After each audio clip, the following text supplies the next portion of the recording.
నేను మాట చెప్తే మీకు నవ్వు వస్తుంది.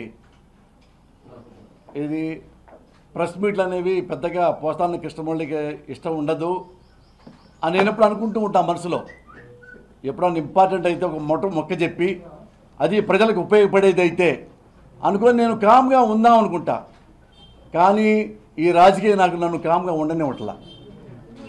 నేనే పార్టీ కాకపోవచ్చు, కానీ నేను ఒక పౌరుణ్ణి, నాకు ఓటు ఉంది, నా రాష్ట్రం బాగుండాలి, తెలుగు రాష్ట్రాలు రెండూ బాగుండాలి, ప్రజలందరూ క్షేమంగా ఉండాలి, పీస్ఫుల్గా ఉండాలి. ఇవి నా ఆలోచనలు.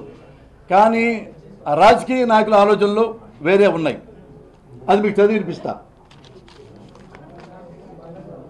ఇవాళ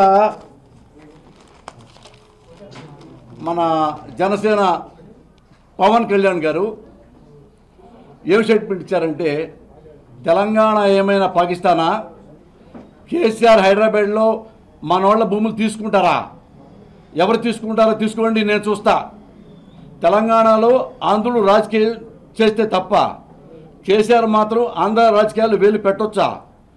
ఫోన్లే అని చూస్తుంటే ఎక్కి తొక్కుతున్నారంట. భీమవరం సభలో అధినేత పవన్ కళ్యాణ్ ఇంకా కింద రాశారు, ఈ విషయం మాట్లాడుతూ ఇలాగా పవన్ కళ్యాణ్ కొత్త విషయాలు బయట పెట్టారు అని ఆంధ్రజ్యోతి వాళ్ళు రాశారు. ఆ కొత్త విషయాలు అంటే ఇప్పుడే చెప్తాం మీకు. ఇంకేమన్నారు పవన్ కళ్యాణ్ గారుగా, తెలంగాణ ఏమైనా పాకిస్తాన్ అనుకుంటున్నారా, పౌరుషం లేదా, మనం ఇంకా బతుకున్నాం అని జగన్ భుజానికి ఎత్తుకుంటే మీకు ఎలా మనసు ఒప్పింది అంటే, జగను కేసీఆర్ని తెలంగాణ నాయకుల్ని భుజానికి ఎత్తుకుంటున్నాడంట. ఇది ఇంత దుర్మార్గాలు చేసినా కానీ. ఇంకో పెద్ద మాట ఏమన్నాడంటే చూడండి, అండర్లైన్లో ఉంది, తెలంగాణలో మాత్రం ఏపీ ప్రజల్ని ఆందోళన అంటూ కొడుతున్నారంట. ఈ సంగతి తెలిసి కూడా ఎవరంటే మన జగన్మోహన్ రెడ్డి గారు కేసీఆర్ అనే భుజానికి ఎత్తుకుంటున్నారంట. ఇదొకటి చెప్పారు. కొత్త నిజాలు బయట పెట్టారన్నాడు. ఇది కొత్త నిజాలు కాదు, 2 days బ్యాక్ ఆంధ్రజ్యోతిలో వచ్చింది. ఆంధ్రజ్యోతి పలికే పవన్ కళ్యాణ్ పలికాడు. ఇదిగో చూడండి, 2 days కింద పేపరు.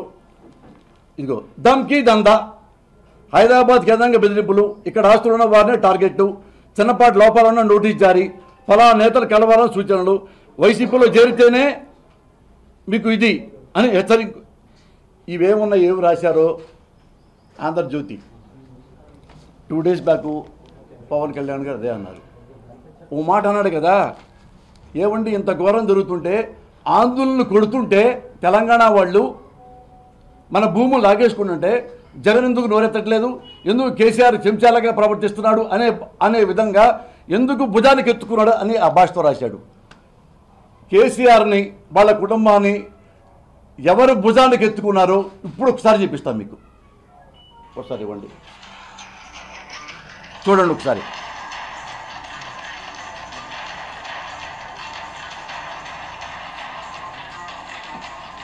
సామాజిక వర్గాలు విభిన్నమైన మతాలని కానీ మన తెలంగాణకి వెళ్తే మనందరూ ఆంధ్ర వాళ్ళ కింద వాళ్ళు కొడతా ఉన్నాం.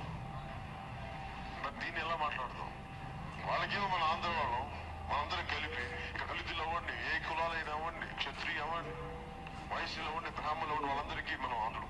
ప్రతిసారి నేను ఆంధ్రప్రదేశ్లో కూడా నేను ఏం చెప్తాను, మీటింగ్స్కి వెళ్ళినప్పుడల్లా తెలంగాణ స్ఫూర్తిని తీసుకోవాలి, తెలంగాణ నాయకుల స్ఫూర్తిని తీసుకోవాలి, అలాగే మన ఉద్యమాన్ని నడిపిన కేసీఆర్ గారు ఉద్యమాన్ని నడిపిన స్ఫూర్తిని తీసుకోవాలి, అక్కడ హక్కులు సాధన పదే చెప్తున్నాం. కానీ మన తెలంగాణకి వెళ్తే మనందరూ ఆంధ్ర వాళ్ళ కింద వాళ్ళు కొడతా ఉంటాం. దశాబ్దాలుగా ఇంతమంది తెలంగాణ కోసం కృషి చేసినప్పుడు అందరినీ ఏకీకృతం చేసి దాన్ని ముందుకు తీసుకెళ్తే డెఫినెట్గా. నెక్స్ట్ ఫోటో చూపించండి అయ్యా. నెక్స్ట్ చూసారు ఇందులో ఏమన్నారో, ఆంధ్ర వాళ్ళని ఏ కులమైనా సరే ఏ మతమైనా సరే మనం కొట్టేస్తున్నారంట తెలంగాణ వాళ్ళు. రెండు పక్కనే ఉన్నాడు, కేసీఆర్ గారినే ఆంధ్ర వాళ్ళు స్ఫూర్తిగా తీసుకోవాలంట, తెలంగాణ నాయకులనే స్ఫూర్తిగా తీసుకోవాలంట అన్నారు. ఇక ఎవరు సార్ ఉంది ఇక్కడ? ఆ మూడోది పెట్టండి, ఆ బంగారు చెల్లి గురించి చెప్పండి.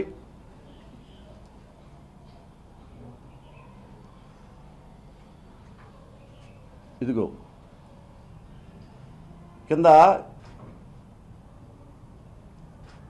మన పవన్ కళ్యాణ్ గారు కేసీఆర్ గారు అమ్మాయి ఉంది కదా, బంగారు చెల్లి నీకు ఎన్నో అభినందనలు, వేల వేల అభినందనలు అని పక్కన ఎమ్మడే ట్వీట్ చేశాడు. కేసీఆర్ అది బొకేది కూడా ఇవ్వండి సార్, కేసీఆర్కి బొకే ఇస్తున్నాడే. కేసీఆర్ గారు ఇంటికి వెళ్ళింది ఈయన, కేసీఆర్ గారు మంచి సీఎం అని చెప్పింది పవన్ కళ్యాణ్ గారు, కేసీఆర్ని స్ఫూర్తిగా తీసుకోవాలి అని చెప్పింది పవన్ కళ్యాణ్ గారు, కేటీఆర్ని వాటేసుకుంది పవన్ కళ్యాణ్ గారు. కేటీఆర్ చెల్లెలు కవిత గారిని, కవితమ్మ బంగారు చెల్లి, నీకు అభినందనలు చెల్లి, హ్యాపీ బర్త్డే చెల్లి, ఇంకోటి నేను చాలా అభినందిస్తున్నాను చెల్లి. ఇదిగోండి కేసీఆర్ గారి ఇంటికి వెళ్ళి ఆయన బొకే ఇచ్చి ఆయనతో టీ తాగి ఆయన పొగిడి ప్రెస్లో బయటకు వస్తున్న పవన్ కళ్యాణ్. కానీ పేపర్లో ఏం చెప్పాడు సార్ పవన్ కళ్యాణ్ గారు? జగన్ తిడుతూ, ఎందుకు నువ్వు బజారుకి ఎత్తుకుంటున్నావు కేసీఆర్ గారిని, వాళ్ళ ఫ్యామిలీని ఎత్తుకుంటున్నావు అని చెప్పి. అంటే నువ్వు తెలంగాణ వచ్చినప్పుడు ఏమన్నా కేసీఆర్ ఇంటికి వెళ్ళి కేసీఆర్ గారితో బాగా వాటేసుకొని సన్నిహితంగా క్లోజ్గా ఉంటావా? 4 ఓట్ల కోసం నువ్వు ఆంధ్ర వెళ్ళిపోయి ఆంధ్ర వాళ్ళని తెలంగాణ వాళ్ళు కొడుతున్నారు, వీళ్ళ జాగీరా ఇది అని అక్కడ ప్రజలను రెచ్చగొడతావా? ఓట్ల కోసమేగా. సరే ఓకే, నువ్వు చెప్పింది నేను నమ్ముతా, మీడియా మొత్తం నమ్ముతుంది. కేసీఆర్ గారు భూములు లాక్కుంటున్నారా? చూస్తూ ఊరికే అన్నావు కదా. నేను ఇక్కడి నుంచే ప్రశ్నలో మాడుతున్నా, పవన్ కళ్యాణ్ నువ్వంటే నాకు చాలా గౌరవం, ఎందుకంటే మా సినిమా కుటుంబీకుడివి, నువ్వు వన్ ఆఫ్ ద టాప్ హీరోవి, నేను మాట నమ్ముతా. కానీ ఒక మాట అడుగుతున్నా, కేసీఆర్ గారు ఎక్కడ భూమి కబ్జా చేశాడు ఆంధ్ర వాళ్ళది, ఎవరిని బెదిరించాడు, ఎన్ని ఎకరాలు కబ్జా చేశాడు, ఎన్ని ఎకరాలు ఎక్కర్లా, 1 సెంటు భూమి ఆంధ్ర వాళ్ళది కేసీఆర్ బెదిరించి లాక్కున్నారు అని చూపిస్తే మీకు నేను పాదాబంధనం చేస్తా. పైగా ఇంకో మాట అన్నావు, ఆంధ్ర వాళ్ళని కొడుతూ ఉంటున్నారు, విసుగు పుడుతుంది నాకు అన్నారు మీరు. ఎన్నిసార్లు తెలంగాణ బిడ్డలు ఆంధ్ర వాళ్ళ ఇళ్ళకెళ్ళి జుట్టు పట్టుకుని బయటికి లాగి తరిం కొట్టాడో ఒకసారి మీరు చెప్పాలి నాకు. ఏ జిల్లాలో కొట్టాడు తెలంగాణలో? ఆంధ్ర కుటుంబాలని వెంటబడి తరిమి ఎప్పుడు కొట్టాడు? అలా తన్నించుకున్న కుటుంబాలు ఆంధ్ర కుటుంబాలు ఏమైనా ఉన్నాయా? ఉంటే నువ్వు వెళ్ళి వాళ్ళని పరామర్శించావా? ఇన్నాళ్ళు తరిమి కొడుతుంటే నువ్వు ఎన్నిసార్లు అడ్డుకున్నావు? తెలంగాణ బిడ్డల్ని తరిమి కొట్టావు, ఆంధ్ర వాళ్ళని కాపాడుతూ. కూకట్పల్లె, జూబ్లీ హిల్సా, బంజారా హిల్సా, ఖైరతాబాదా, ఇంకెక్కడ పటాన్ చెరువ, ఎక్కడ ఆంధ్ర వాళ్ళని తెలంగాణ వాళ్ళు తరిమి కొడుతూ ఉన్నారు, కులం మతం ఏమి చూడకుండా. ఒక ఇన్సిడెంట్ చూపించు. ఇక్కడ ఆంధ్ర వాళ్ళు ఉన్నారు హైదరాబాద్లో, అందరు ఇళ్ళకి వెళ్దాం, నాతో రా, 1 డే సెలవు పెట్టి అక్కడ ఒక కుటుంబాన్ని చూపించు. మా కుటుంబాన్ని అంటే ఇక్కడ తెలంగాణ బిడ్డలు వెంటబడి కేసీఆర్ చెప్పంగానే తరిమి కొట్టారు సార్, ఇదిగో మా చెయ్యి ఇరిగింది, ఇదిగో మా కాలు ఇరిగింది, ఇదిగో మా నెత్తి పగిలింది, ఎంత వీళ్ళ కుల వివక్ష, ప్రాంతీయ వివక్ష ఉంది సార్ అని ఒక కుటుంబం అయినా ఆంధ్ర కుటుంబం ప్రెస్ మీట్కి వచ్చి చెప్తే నీకు దండం పెడతా పవన్ కళ్యాణ్.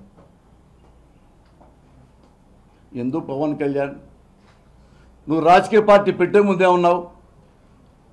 స్పష్టమైన పార్టీ, విశిష్టమైన పార్టీ, వివేకవంతమైన పార్టీ. మిగతా రాజకీయ పార్టీలో కాదు నా పార్టీ. నా మాటలు అందరిలాగా మాట్లాడను. నేను జనరల్ కమర్షియల్ రాజకీయ నాయకుడిని కాదు. ఇన్ని గొప్పగా చెబితే నేను చాలా ఆనందపడ్డాను పవన్ కళ్యాణ్. కానీ ఇక్కడ ఏమీ జరగకుండా, హైదరాబాద్లో తెలంగాణలో ఏమీ జరగకుండా నువ్వు వచ్చి అక్కడికి వెళ్ళి ఆంధ్ర ఇక్కడొచ్చి కేసీఆర్ని వాటేసుకుంటావు, కవితని చెల్లెమ్మ అని నువ్వు ట్వీట్ చేస్తావు, కేటీఆర్ని అన్నయ్య అని వాటేసుకుంటావు. ఇద్దరు ఫోటోలు కూడా చూపించాను. ఇక్కడ నువ్వేమైనా వాళ్ళ కుటుంబంతో సన్నిహిత సంబంధాలు కలిగి ఉంటావా? అలా భీమవరంలో ఎక్కడో నువ్వు గెలిచావు, ఎమ్మెల్యే నుంచున్నావు కాబట్టి నువ్వు గెలవటం